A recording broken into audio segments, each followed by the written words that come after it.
Assalamualaikum warahmatullahi wabarakatuh. Jumpa kembali dengan Gus Win. Kali ini saya akan berbagi pengalaman ya tentang pembelajaran secara daring di masa pandemi.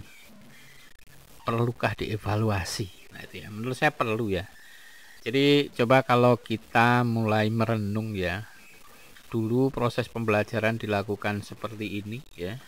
Jadi kita menggunakan papan tulis, entah itu whiteboard, blackboard, greenboard ya, dengan tatap muka secara langsung. Dan sekarang kembali berubah menjadi seperti ini ya. Gurunya, muridnya, semuanya akan memegang gadget, bisa tab, bisa smartphone, mungkin pakai laptop juga.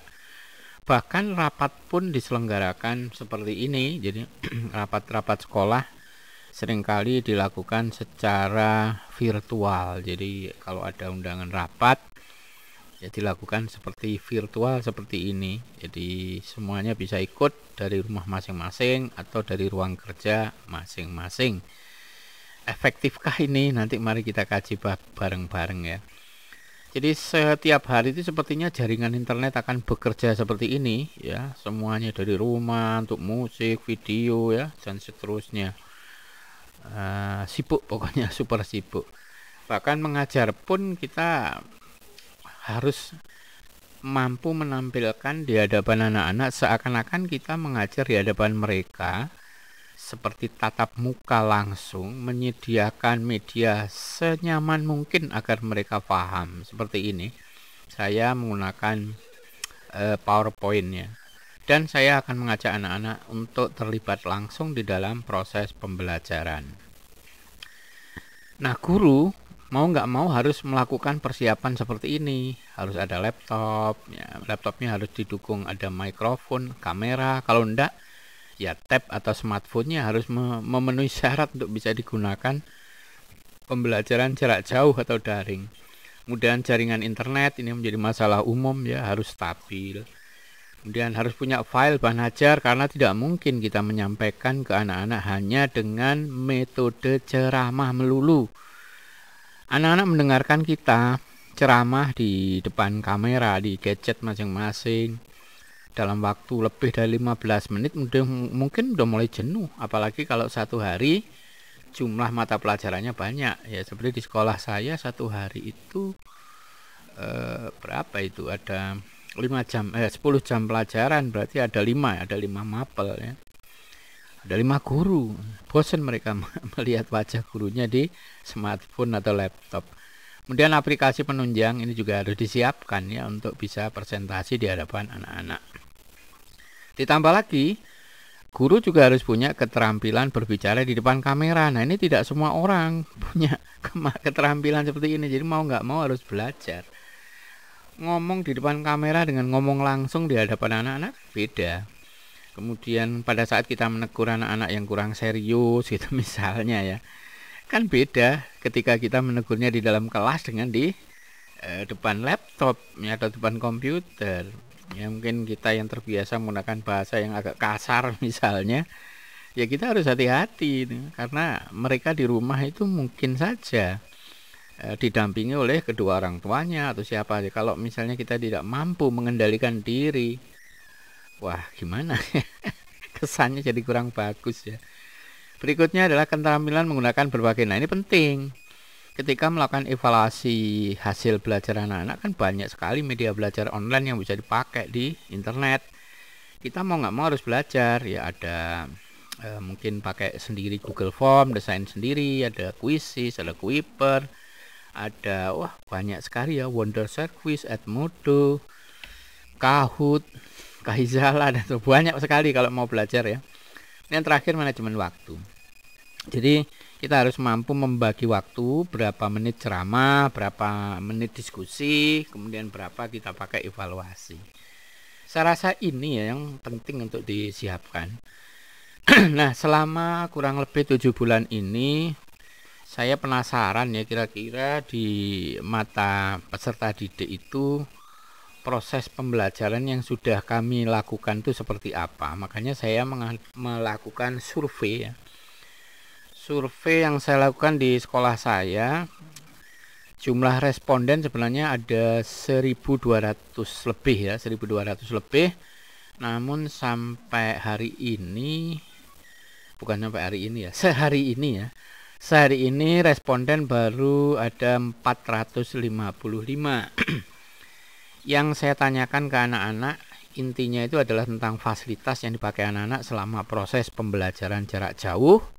Bagaimana mereka terlayani di rumah, apakah sudah memenuhi atau kurang. Jadi karena itu nanti kami akan tahu ada kendala atau tidak mereka.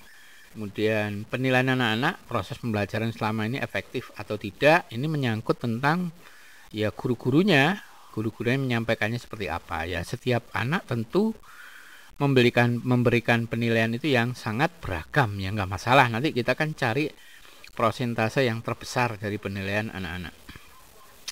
Kemudian saya juga tanyakan ke anak-anak tentang media yang dipakai oleh guru mapel, itu rata-rata menggunakan apa.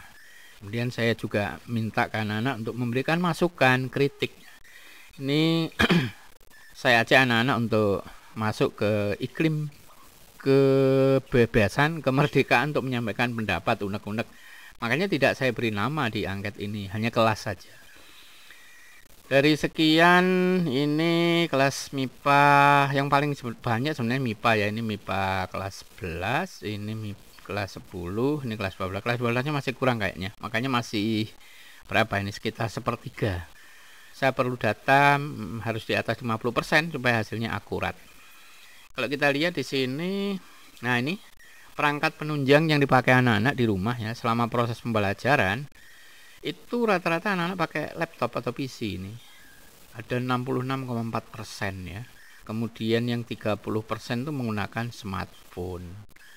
Di rata-rata anak-anak untuk fasilitas sepertinya tidak ada masalah.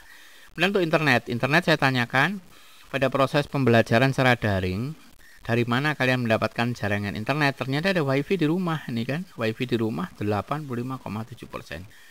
Mayoritas menggunakan wifi di rumah, jadi lumayan ya. Jadi saya rasa nggak terlalu banyak kendala ya. Ada juga di sini yang menggunakan internet paketan, itu nggak banyak banget ya, 11,sekian%. Kebanyakan mereka menggunakan internet di rumah.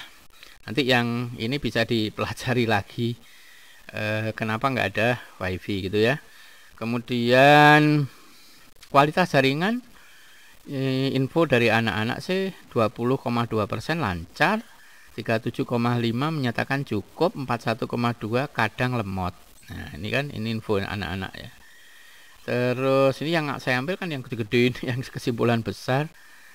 Adakah kendala mereka? Nah kadang-kadang ya, 81,8% mengatakan kadang-kadang ada kendala.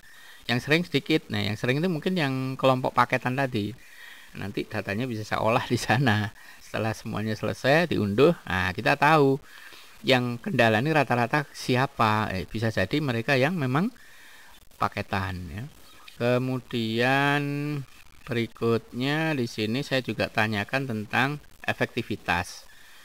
Saya tanya di sana, untuk penunjang belajar kalian, guru-guru membantu kalian menggunakan bahan belajar berupa apa saja. Terbanyak di sini adalah PowerPoint. Jadi alhamdulillah teman-teman di sekolahan rata-rata udah menyiapkan diri ya menggunakan PowerPoint untuk presentasi, juga bisa dipakai untuk anak-anak. Kalau saya lebih banyak menggunakan link video saya di YouTube ya. Ternyata di sini tidak hanya saya ya, ada berapa ini? 67,3% menggunakan YouTube. Tapi tidak semuanya punya channel sendiri, bisa menggunakan YouTube dari channel orang lain. Ada juga yang masih buku paket ya. Terus jadi buku paket nggak hilang kok, masih dipakai juga. Ini ada 61,8%. Berikutnya di sini saya tanya, apakah proses pembelajaran secara daring yang telah dilakukan selama ini sudah efektif? 73,7% mengatakan cukup efektif. Kemudian ini ada 4,4% sangat efektif. Nih mengatakan sangat nih biasanya anak-anak yang memang serius dan bisa mengikuti pembelajaran dengan gaya modern ya. Kurang 21,9%. Nah, ini nanti juga bisa dianalisis kembali. Mereka yang kurang ini dari golongan yang mana? Apakah dari golongan yang memang fasilitas penunjangnya kurang dan sebagainya. Terus di sini ada lagi pertanyaan tentang paling ya.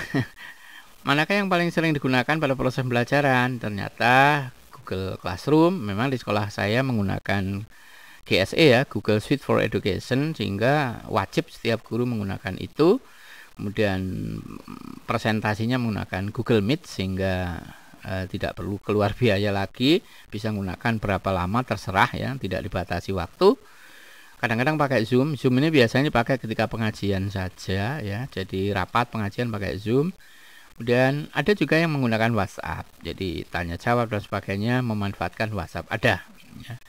Terus di sini saya tanyakan juga, selama proses pembelajaran secara daring, manakah yang paling sering digunakan guru? Ceramah masih ada 49,1% ya. Kemudian terbanyak di sini ini PowerPoint ya. PowerPoint, tugas juga cukup banyak, kemudian tayangan video. Terus ketika ulangan peringkat tertinggi di sini menggunakan quizzes ya. Quizzes, kemudian Google Form. Yang Kuiper ini belum maksimal. Nanti mungkin setelah kode kelas dipakai, karena kami menggunakan Kuiper yang premium ya, jadi sebenarnya lebih bagus ya. Nanti mungkin di semester berikutnya atau setelah setengah semester ini akan dipakai maksimal nih Kuiper. Itu kemudian saya juga saran-saran banyak di sini yang ditulis anak-anak, dan saya beri bebas dia memberikan kritikan, saran, masukan ya di sini, karena tidak pakai nama, jadi mereka enak nulisnya. Ini ada yang nulis susah untuk menyerap pelajaran karena terganggu internet. Nah, ini yang kendala-kendala tadi ya kan.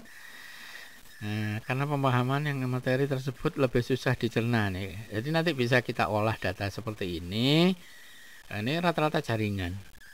Mudah-mudahan bisa diperbaiki di sisa waktu masa pandemi ini ya. Semuanya sih rindu untuk ketemu tatap muka secara langsung. Ini nambah lagi satu orang karena saya mengobrak-obrak anak-anak untuk mengisi terus agar datanya lebih banyak lagi. Barangkali teman-teman ingin mencoba ya, karena perlu ya, menurut saya perlu ya melakukan evaluasi efektivitas pembelajaran secara daring, selain untuk perbaikan secara menyeluruh satu sekolah, barangkali minimal untuk kita sendiri ya, untuk evaluasi kita sendiri, apakah kita di mata mereka sudah pas ngajarnya atau belum. Nah, ini penting banget ya, karena yang wajib menilai itu kan anak-anak, kita nggak bisa menilai diri sendiri. Mudah-mudahan berbagi pengalaman ini bermanfaat untuk teman-teman. Tetap semangat semuanya, semoga semuanya sehat dan kita segera dibebaskan dari musibah atau pandemi COVID-19 ini. Sampai ketemu di beberapa info lainnya. Assalamualaikum warahmatullahi wabarakatuh.